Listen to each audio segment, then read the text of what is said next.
আসসালামু আলাইকুম। সংবাদে আপনাদের সবাইকে স্বাগত জানাচ্ছি। আমি ফিরোজ তোহা। শুরুতেই আরবে কেবলস সংবাদ শিরোনাম। দখলদার বাহিনী এবং নিরীহ ফিলিস্তিনিদের মাঝে ভয়াবহ যুদ্ধ চলছে, আর এরই মাঝে আমাদের হাতে এসেছে যুদ্ধের সর্বশেষ গুরুত্বপূর্ণ সবথেকে তাজা আপডেট সংবাদ আপনাদের জানিয়ে দিব। প্রথমেই জানাবো ইসরায়েলের নতুন করে হামলা। ইয়েমেন থেকে দখলদার ইসরায়েলে হামলা চালানো হয়েছে। ইসরায়েলি সেনাবাহিনী জানিয়েছে ইয়েমেন থেকে ছোড়া একটি ক্ষেপণাস্ত্র তারা প্রতিরোধ করেছে। তবে ইয়েমেনের হুতি যোদ্ধারা জানিয়েছে তাদের ছোড়া ক্ষেপণাস্ত্র থামাতে পারেনি দখলদার বাহিনী। ইয়েমেনের ছোড়া এই ক্ষেপণাস্ত্র হামলায় ধ্বংস হয়ে গেছে ইহুদিবাদীদের গুরুত্বপূর্ণ বিমানবন্দর, ঘাঁটি সহ আরও অনেক জায়গা। এরপর জানাবো ৭২ ঘন্টায় কেন্দ্রীয় গাজার ৩ শতাধিক বাড়ি গুঁড়িয়ে দিল দখলদার বাহিনী। গত ৩ দিনে গাজা উপত্যকায় কেন্দ্রীয় জৈতুন এলাকায় ৩ শতাধিক বাড়ি ধ্বংস করে দিয়েছে দখলদার বাহিনী। চলমান দখলদারিত্বের অংশ হিসেবে সব ধ্বংসযজ্ঞ চালানো হচ্ছে, খবর আনাদুলুর। এদিকে পশ্চিম তীর ইসরায়েলে ইউক্রেন দখলে রুশ মার্কিন পরিকল্পনা ফাঁস। ইউক্রেন যুদ্ধের অবসানের জন্য ইসরায়েলের পশ্চিম তীর দখলের মডেল নিয়ে আলোচনা শুরু করেছে রাশিয়া এবং যুক্তরাষ্ট্র। এই পরিকল্পনা অনুযায়ী রাশিয়া ইউক্রেনের দখলকৃত অঞ্চলগুলোর সামরিক এবং অর্থনৈতিক নিয়ন্ত্রণ নেবে, ঠিক যেভাবে ১৯৬৭ সালে জর্ডানের কাছ থেকে পশ্চিম তীরের দখল নিয়ে শাসন প্রতিষ্ঠা করেছে দখলদাররা। এদিকে ভারতকে রুখতে আধুনিক প্রযুক্তিসম্পন্ন ফোর্স গঠন করল পাকিস্তান। পাকিস্তান সেনাবাহিনীর রকেট ফোর্স কমান্ড গঠনের ঘোষণা দিয়েছে দেশটির প্রধানমন্ত্রী শেহবাজ শরীফ। ৭৮তম স্বাধীনতা দিবস প্রকালে পাকিস্তান সেনাবাহিনীর এই কমান্ড প্রতিষ্ঠার ঘোষণা দিলেন তিনি, খবর রয়টার্সের। এবং সর্বশেষ জানাবো ১৫ আগস্ট রাত ১২টা পর্যন্ত ঢাকায় ফানুস ওড়ানো নিষিদ্ধ ঘোষণা। ১৫ আগস্ট রাত ১২টা পর্যন্ত ঢাকা মহানগর এলাকায় যে কোনো প্রকার ফানুস ওড়ানো নিষিদ্ধ ঘোষণা করেছে ঢাকা মেট্রোপলিটন পুলিশ, ডিএমপি। আজ এক গণবিজ্ঞপ্তিতে বিষয়টি জানানো হয়। ডিএমপির কমিশনার শেখ মোহাম্মদ সাজ্জাদ আলী সই করা এক বিজ্ঞপ্তিতে বিষয়টি নিশ্চিত করা হয়েছে, যেখানে বলা হয়েছে বৃহস্পতিবার রাত ১২টা থেকে শুক্রবার ১৫ আগস্ট রাত ১২টা পর্যন্ত ঢাকা মহানগর এলাকায় যে কোনো প্রকার ফানুস ওড়ানো নিষিদ্ধ থাকবে। প্রিয় দর্শক, এতক্ষণ শুনছিলেন সংবাদ শিরোনাম, এবারে বিস্তারিত। তবে তার আগে বন্ধুরা অনুরোধ থাকবে এই সংবাদটিতে একটি লাইক দিন।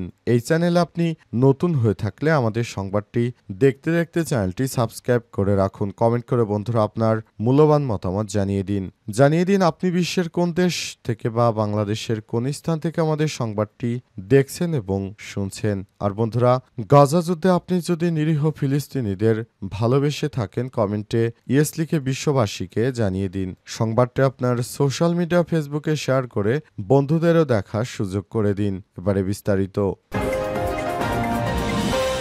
ইসরায়েলে নতুন করে হামলা। ইয়েমেন থেকে ইসরায়েলে হামলা চালানো শুরু হয়েছে। ইসরায়েলি সেনাবাহিনী জানিয়েছে ইয়েমেন থেকে ছোড়া একটি ব্যালিস্টিক বৃহত্তর ক্ষেপণাস্ত্র আজ তারা প্রতিরোধ করেছে, খবর আল জাজিরার। গাজার বিরুদ্ধে ইসরায়েলের সামরিক অভিযানের জবাব হিসেবে মূলত ইয়েমেনের হুতি বিদ্রোহীরা নিয়মিত ইসরায়েলে এমন হামলা চালাচ্ছে। তবে বৃহস্পতিবার এই হামলার বিষয়ে এখনও কোনো মন্তব্য করেনি যোদ্ধারা। ইসরায়েলি সেনাবাহিনী তাদের টেলিগ্রাম চ্যানেলে জানিয়েছে কিছুক্ষণ আগে ইয়েমেন থেকে একটি ক্ষেপণাস্ত্র ইসরায়েলের বিমান বাহিনী আটক করে ইরান সমর্থিত হুতি বিদ্রোহীরা ২০২৩ সালের অক্টোবর মাসে ফিলিস্তিন মিত্র হামাসের ইসরায়েল আক্রমণ শুরু করে। একাধিকবার ইসরায়েলি ক্ষেপণাস্ত্র ও ড্রোন হামলা চালিয়ে আসছে।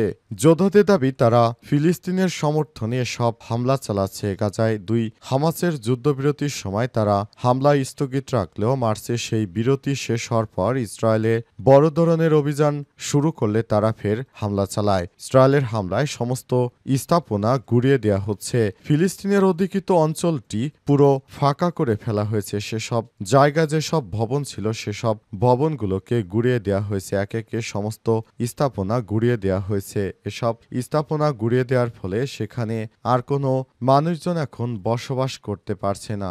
সমস্ত জায়গা জুড়ে একটি বিরান ভূমিতে পরিণত হয়েছে। ৭২ ঘণ্টার ব্যবধানে কেন্দ্রীয় গাজার ৩ শতাধিক বাড়ি গুঁড়িয়ে দিয়েছে ইসরায়েল।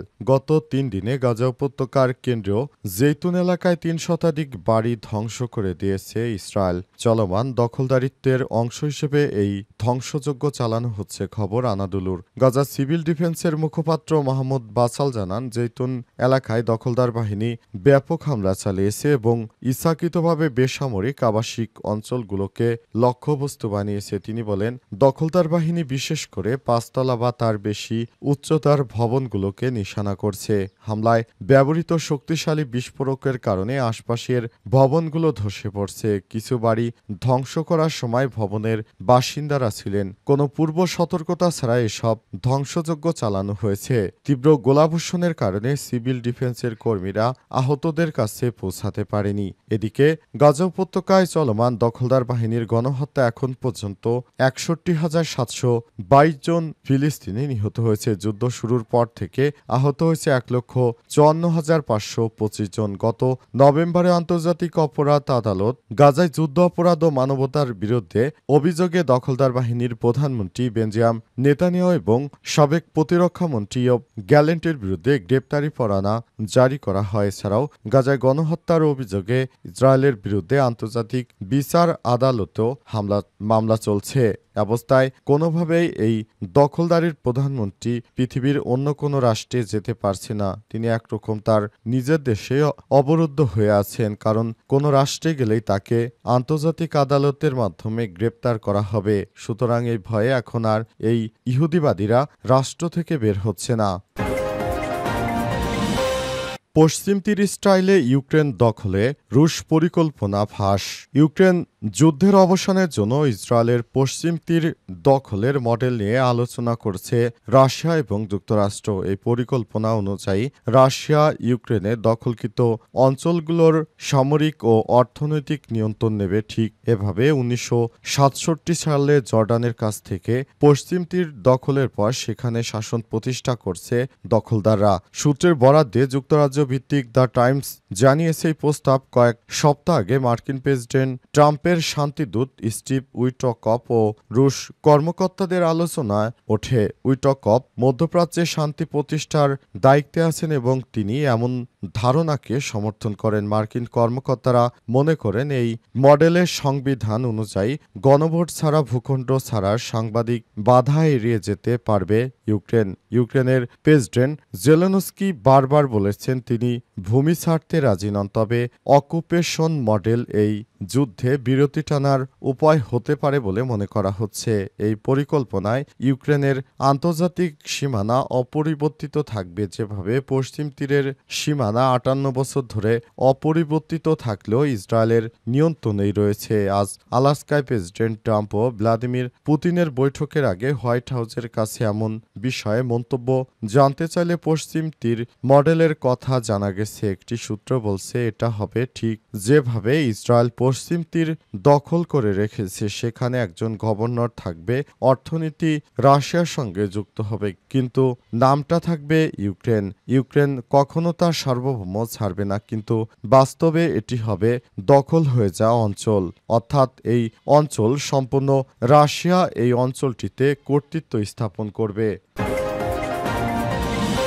১৫ আগস্ট রাত ১২টা পর্যন্ত ঢাকায় ফানুস ওড়ানো নিষিদ্ধ ঘোষণা। ১৫ আগস্ট রাত ১২টা পর্যন্ত ঢাকা মহানগর এলাকায় যে কোনো ধরনের ফানুস ওড়ানো নিষিদ্ধ ঘোষণা করেছে ঢাকা মেট্রোপলিটন পুলিশ ডিএমপি। আজ এক বিজ্ঞপ্তিতে বিষয়টি জানানো হয়েছে। ডিএমপির কমিশনার শেখ মোহাম্মদ সাজ্জাদ আলী সই করা বিজ্ঞপ্তিতে ঢাকা মেট্রোপলিটন পুলিশ অর্ডিন্যান্স ৩/৭৬-এর ২৮ ধারায় অর্পিত ক্ষমতা বলে বৃহস্পতিবার রাত ১১টা থেকে শুক্রবার ১৫ আগস্ট রাত ১২টা পর্যন্ত মহানগর এলাকায় যে কোনো ধরনের ফানুস ওড়ানো নিষিদ্ধ ঘোষণা করা হয়েছে। পুলিশের পক্ষ থেকে জানানো হয়েছে, ঢাকায় অনেক জায়গায় এসব ফানুস উড়িয়ে তারপর আগুন লাগার ঘটনা ঘটে। বিশৃঙ্খল রোধ করতে পুলিশের পক্ষ থেকে এ বিষয়টি নিশ্চিত করা হয়েছে। পুলিশের পক্ষ থেকে বারবার জানানো হচ্ছিল, এসব বিষয় নিয়ে তারা খুবই সতর্ক অবস্থানে রয়েছে। তবে পুলিশের পক্ষ থেকে জানানো হয়েছে, কোনো ধরনের যেন বিশৃঙ্খল পরিস্থিতি তৈরি না হয় এজন্য তারা এই ধরনের পদক্ষেপ নিতে শুরু করেছে। এর আগেও যে কয়বার ঢাকায় বড় ধরনের কোনো অনুষ্ঠান সম্পন্ন হয়েছে প্রতিবারই পুলিশের পক্ষ থেকে ব্যাপক আকারে নিরাপত্তা পরিস্থিতি পর্যবেক্ষণ করা হয়েছে এবং এই নিরাপত্তা পরিস্থিতির ফলে মূলত এই ধরনের পদক্ষেপ নেওয়া হয়েছে যাতে করে ভবিষ্যতে বড় কোনো ধরনের সংঘাত না ঘটতে পারে। এ কারণে পুলিশের পক্ষ থেকে এই ধরনের দায়িত্বশীল একটি ভূমিকা নেওয়া হয়েছে।